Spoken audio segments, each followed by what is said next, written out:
Yeah, 2010, it's your boy Drastic, linked up with B+, Hooking Them Lips Part 2. We done told y'all to bring your A game.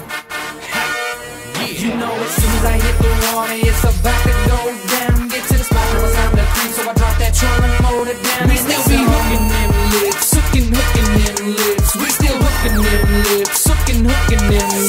You know as soon as I hit the water, it's about to go down. Get to the spot, now it's time to creep, so I drop that trailer and mold it down. We still be hooking them lips, hooking. Hey everybody, welcome to Rhoades Outdoors. My name is Tori Rhoades and you are watching Pro Talk. On this week's episode, we're going to talk about practice details and managing your fish. For us weekend anglers, when we fish tournaments, it's usually a one-day event. And there's a lot of guys out there that hook everything, and we caught 20 pounds today in practice. Well, tournament day, those fish don't bite again, do they? Not always. Well, these pros got to manage their fish for sometimes up to 4 days, and we're going to ask them about practice. Do you shake off your fish or do you hook them? You know, that all depends on the lake you go to. If you go to a Kentucky lake where there's just hundreds of fish and you could be on small fish and not know it, you need to catch some of them till you catch some good fish. But if you go to a fishery that's tough, I shake off everything. So it all depends on where you're at. Well, it's funny. Here's one of my buddies over here that I know his answer to it.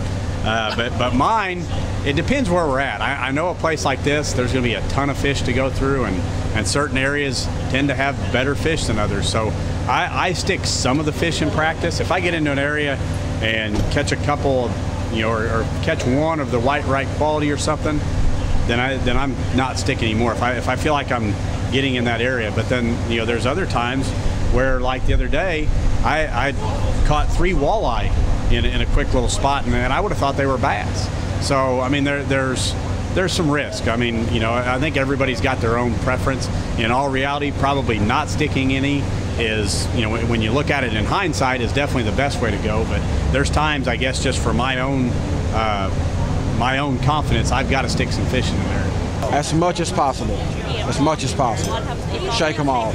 Even if it's a 12-incher. You never know on the third day when you need to run over and catch you a 12-incher to have 5. Shake them off as much as possible. Generally, like if I get into an area and I take a couple shots, I'll hook a couple just to make sure. I mean, for instance, on this place, they could be pike or mudfish. I've caught them everything here. So, and the size too. Like an Amistad or a Gunnersville. If you're catching 15-inchers, you're going down. I shake most everything off, or I blow through an area and pull a couple up if I can see them. The bad thing here is there's so many pike, you actually got to stick some. Yeah. But this place isn't a kind of place where you're going to stick a 9-pounder and really make yourself mad. Yeah. Now, if you catch a 5, you're like, oh, there's a 5, it might bite again, but really a 5 is a giant hero, but it's not that much of a, like if you caught like a couple 10s in practice somewhere down that has 10s, then you'd be just like, oh. Yeah. But you definitely don't want to beat on them. I mean, you want to kind of see how quick you can get them and how they're holding, and then go from there. Yeah. So. All right, there you have it. There's your Pro Talk lesson learned. They suggest you shake them off. Now, next week, we're going to get into a really good topic with these pros, and it has to do with the Bassmaster Classic. Do they even want us amateurs fishing in that tournament? Good topic next week. If you have any comments, let us know on Facebook. Put them in the comments section below. You're watching Pro Talk, and thanks for watching us. We will see you next Monday.